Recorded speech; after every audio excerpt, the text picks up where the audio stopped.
Welcome to Chillin' 101. We hope this video helps. You begin by opening Word and selecting either a resume template or a blank document. Choose the template only if it fits your style.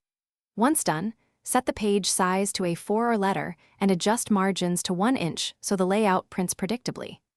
Next, add a header containing your full name, phone number, and email address so recruiters can contact you instantly.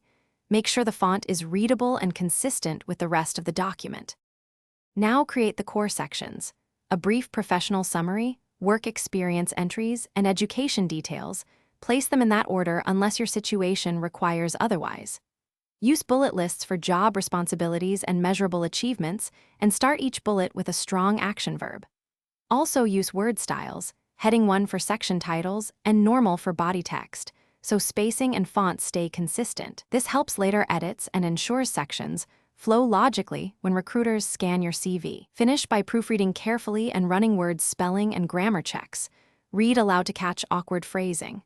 Once satisfied, export to PDF to preserve formatting and embed fonts if required by applications.